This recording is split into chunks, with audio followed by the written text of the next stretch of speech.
श्री राम जय जय राम। श्री राम जय जय राम। श्री राम जय जय राम। श्री राम जय जय राम। श्री राम जय जय राम। श्री राम जय जय राम।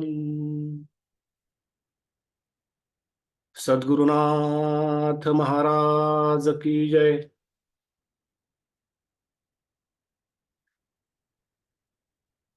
सद्गुरु श्री ब्रह्मचैतन्य गोंदवलेकर महाराजांचे 8 प्रमुख अधिकारी शिष्य ह्या प्रवचन मालिकेचे हे 5वे प्रवचन पुष्प म्हणजेच 5वा भाग आहे. ह्या प्रवचन मालिकेचे एकूण 9 प्रवचन पुष्प म्हणजेच 9 भाग असणार आहेत. ह्यापूर्वी 4 प्रवचन पुष्प सफल संपूर्ण झाले आहेत. ही प्रवचन मालिका श्री महाराजांच्याच कृपेने, सत्तेने, कर्तृत्वाने आणि त्याचबरोबर आई वडिलांच्या भक्कम आशीर्वादाच्या आधारानेच एक एक टप्पा पार करत पुढे जात आहे. पहिल्या भागात आपण श्री महाराजांचे जीवन दर्शन संक्षिप्त स्वरूपात केले. दुसऱ्या भागापासून प्रत्येक भागात आपण श्री महाराजांच्या एका प्रमुख अधिकारी शिष्याचे जीवन दर्शन करत आहोत. प्रत्येक अधिकारी शिष्याची महाराजांप्रती असलेले संपूर्ण समर्पण कसे होते याची अभ्यासात्मक आध्यात्मिक चर्चा आपण करत आहोत. दुसऱ्या भागात श्री आनंदसागर महाराज, तिसऱ्या भागात श्री ब्रह्मानंद महाराज आणि मागील म्हणजेच चौथ्या भागात श्री भाऊसाहेब केतकर यांचा श्री गोंदवलेकर महाराजांप्रती असलेला अतिशुद्ध आणि पवित्र अंतःकरणाचा समर्पण भाव कसा होता ह्याची अभ्यासात्मक चर्चा आपण गुरुकृपेने केली. ह्या 5व्या भागात आपण श्री डॉक्टर कुर्तकोटी यांचा श्री महाराजांप्रती असलेला प्रामाणिक समर्पण भाव कसा होता ह्याचा अभ्यास करणार आहोत. ह्या प्रवचन मालिकेचा एकमेव उद्देश म्हणजे आपली दिवसेंदिवस नामस्मरणात वाढ व्हावी, श्री महाराजांप्रती आपला समर्पण भाव स्थिर व्हावा, जीवन अंतर्बाह्य शांत व आनंदी व्हावे, शाश्वत सुख समाधान प्राप्त व्हावे. आपल्या सुयोग्य अशा आचरणामुळे आपल्या गुरूंची प्रतिष्ठा वृद्धिंगत व्हावी व त्याचा परिणाम म्हणून पूर्ण गुरुकृपा प्राप्त करून घेण्याची योग्यता श्री महाराजांच्या आशीर्वादाने आपल्यातही निर्माण व्हावी, हाच ह्या प्रवचन मालिकेचा एकमेव उद्देश आहे. श्री महाराज म्हणजे कारुण्याची मूर्ती. प्रपंच सर्वस्व मांडणारा प्रापंचिक असो, समाजातील उपेक्षित असो वा पराकोटीचा स्वार्थी व दुष्ट बुद्धीचा मनुष्य असो, त्यांनी कधी कोणाचा अव्हेर केला नाही, त्यांच्याबद्दल कधी तुच्छता दर्शविली नाही, तर नाना उपायांनी त्यांना सुधारण्यासाठी आपली सर्व शक्ती पणाला लावली.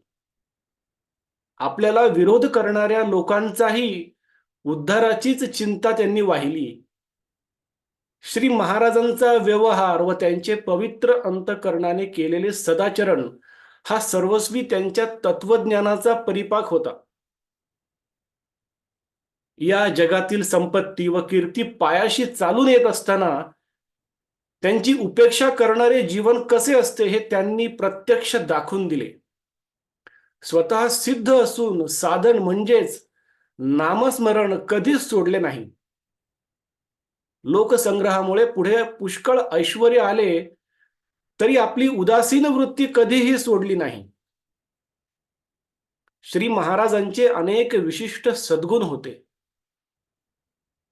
पण त्यातील काही सांगायचे झाले म्हणजे त्यांची साधी वृत्ती, लीनता, सहनशीलता, निरलसता, संतोष, जनप्रियत्व, आर्जव, कोणतेही काम मनापासून करणे, व्यवहाराचा परमार्थासाठी उपयोग करून घेणे, हे काही सद्गुण आपल्याला सांगता येतील. श्री महाराजांचे लाखो शिष्य होऊन गेले. त्यांच्याकडे सर्व प्रकारचे, समाजातील सर्व स्तरातील लोक अनुग्रह घेण्यासाठी यायचे. त्यांनी सर्वांना प्रेमाने आणि मायेने जवळ घेतले आणि आपलेसे केले. गरीब श्रीमंत, सुशिक्षित अशिक्षित, अमका तमका असा भेदभाव त्यांनी कधीच स्वप्नात देखील केला नाही. कारण श्री महाराजांनी कधीही कोणाचेही अंतःकरण दुखावले नाही. प्रत्येकाची योग्यता निर्माण करून व त्यांची गुरुप्रती असणारी तळमळ पाहून प्रत्येकाला आपले शिष्य केले.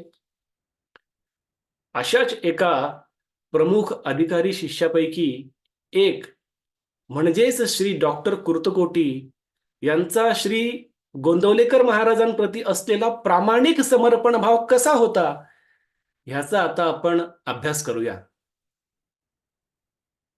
श्री डॉक्टर कुर्तकोटी यांचा परिचय एका वाक्यात करून द्यायचा झाला तर अत्यंत विद्वान, पण त्याचबरोबर सद्गुरु सेवेसाठी सदैव तळपत असणारा ज्ञानसूर्य, अशा एका वाक्यात डॉक्टर कुर्तकोटींचा परिचय करून देता येते. डॉक्टर कुर्तकोटी यांनी प्राचीन काळात ज्याप्रमाणे आश्रमात शिष्य गुरूंची सेवा करीत, तशी श्री महाराजांची आदर्शवत सेवा 9 वर्षे केली.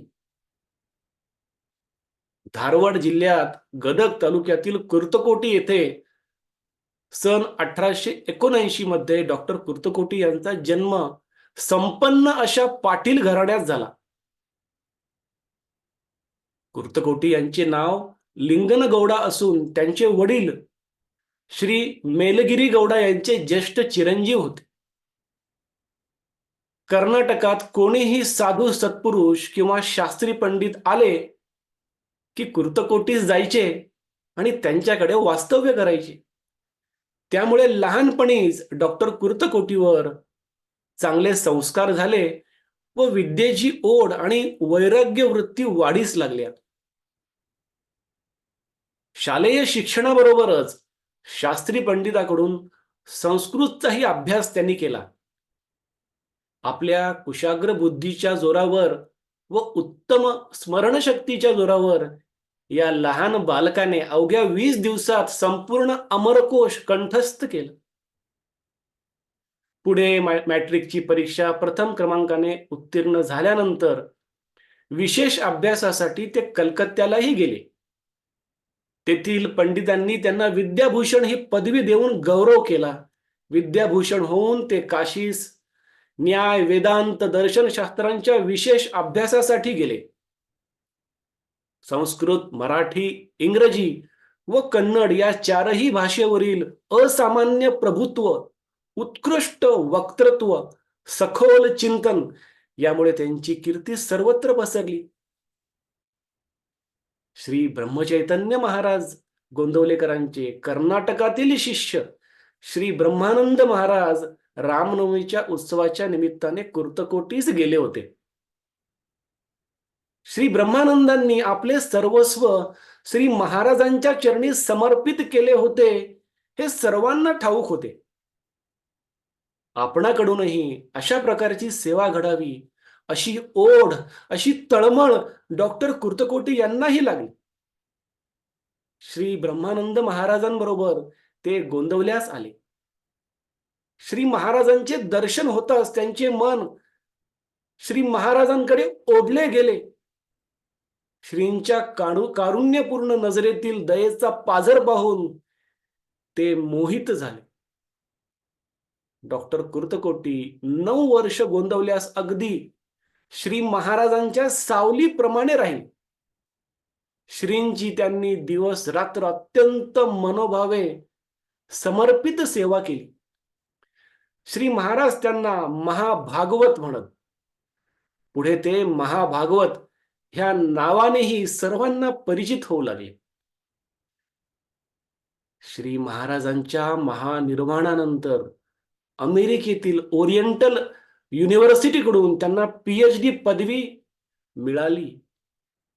डॉक्टर कुर्तकोटी हे अनेक दुर्लभ गुणांचे संगमस्थान होते. ते जसे दार्शनिक पंडित होते, तसे प्रतिभासंपन्न कवीही होते. भारतीय व पाश्चात्य तत्वज्ञानाचे ते भाष्यकार होते. अनेक संशोधन संस्थांचा त्यांनी पाया घातलेला होता. नंतर लोकमान्य टिळकांच्या सल्ल्यानुसार ते करवीर व संकेश्वर पीठाचे शंकराचार्यही झाले. अस्पृश्यता निवारण, शुद्धिकार्य आणि राजकारण इत्यादी क्षेत्रास त्यांनी वाहून घेतले. या सगळ्या पसाऱ्यामध्ये त्यांचे अंतरंग मात्र श्री महाराजांच्या चरणीच गुंतलेले असे. श्री महाराजांचा विषय निघाला की त्यांना गहिवरून येई आणि त्यांचे नयन अश्रूंनी भरलेले असे. श्रींच्यावर त्यांची अखेरपर्यंत खूप निष्ठा होती. नामाचे अखंड अनुसंधान त्यांनी राखले होते. आपल्या आयुष्याच्या उत्तरार्धात डॉक्टर कुर्तकोटींनी नाशिक येथे पंचवटीस मठ स्थापन करून तेथेच वास्तव्य केले होते. 1967 साली वयाच्या 88व्या वर्षी हा महाराजांचा प्रमुख अधिकारी शिष्य नाशिक येथेच समाधिस्थ झाला. श्री डॉक्टर कुर्तकोटी श्री महाराजांना शरण गेले होते, कारण श्री ब्रह्मचैतन्य गोंदवलेकर महाराजांनी कधीही स्वतःची प्रतिष्ठा न वाढविता फक्त भगवंताच्या अस्तित्वाची व भगवंताच्या नामाचीच थोरवी गायली होती. भगवंताच्या नामाची थोरवी गात गात श्री महाराजांच्या आयुष्याचा प्रत्येक क्षण गेला होता. नामाचे महत्त्व सांगण्यासाठी महाराज जन्माला आले. जन्मभर नामाचे त्यांनी गायन केले आणि आपल्या आयुष्याच्या शेवटचे क्षणही नामाचे महत्त्व सांगण्यातच त्यांनी घालवले. श्री महाराजांनी जन्मभर काया वाचा मनाने जगात एका नामाशिवाय दुसरे काही सत्य मानलेच नाही. म्हणून डॉक्टर कुर्तकोटी सारखा असा विद्वान शिष्य देखील श्री महाराजांना शरण गेला होता. ज्याप्रमाणे श्री डॉक्टर कुर्तकोटी यांनी एवढी विद्वत्ता, वैभव संपन्नता, ऐश्वर्य आणि सामाजिक प्रतिष्ठा असूनही सद्गुरु श्री ब्रह्मचैतन्य गोंदवलेकर महाराजांना संपूर्ण शरण गेले, सात्विक समर्पण केले आणि त्यांच्या शिकवणीनुसार जीवन व्यतीत केले. त्यामुळे श्री डॉक्टर कुर्तकोटी यांना श्री महाराजांची पूर्ण गुरुकृपा प्राप्त झाली होती. अशा आदर्श प्रमुख अधिकारी शिष्याप्रमाणे आपणही आचरण करण्याचा प्रयत्न करूया आणि सद्गुरु श्री ब्रह्मचैतन्य गोंदवलेकर महाराजांच्या चरणकमलावर मस्तक ठेवून आपणही त्यांना शरण जाऊया, समर्पित होऊया. आपणही त्यांना याचना, प्रार्थना, विनवणी करूया की हे महाराज, आम्हालाही अखंड नामस्मरण करण्याची सद्बुद्धी द्या हो. आमच्यातही संपूर्ण समर्पण भाव स्थिर करण्याची शक्ती द्या हो. अहो, आमच्यातही पूर्ण गुरुकृपेची योग्यता निर्माण करा हो. आणि हे जीवन तुमच्यामुळेच आनंदी झाले आहे आणि महाराज हे असेच आनंदी ठेवा हो. आजचे प्रवचन पुष्प सद्गुरु श्री ब्रह्मचैतन्य गोंदवलेकर महाराजांच्या चरण कमलावर मनोभावे अर्पण करूया आणि आजच्या ह्या भागाचा इथेच पूर्णविराम करूया. पुढील 6व्या प्रवचन पुष्पात आपण श्री महाराजांचे 5वे प्रमुख अधिकारी शिष्य श्री पांडुरंग बुवा यांचे श्री महाराजांप्रती कशा प्रकारचे समर्पण होते ह्याची अभ्यासात्मक अध्यात्म चर्चा करूयात. जानकी जीवन स्मरण जय जय राम. श्री अनंत कोटी ब्रह्मांड नायक राजाधिराज योगिराज सच्चिदानंद सद्गुरु श्री ब्रह्मचैतन्य गोंदवलेकर महाराज की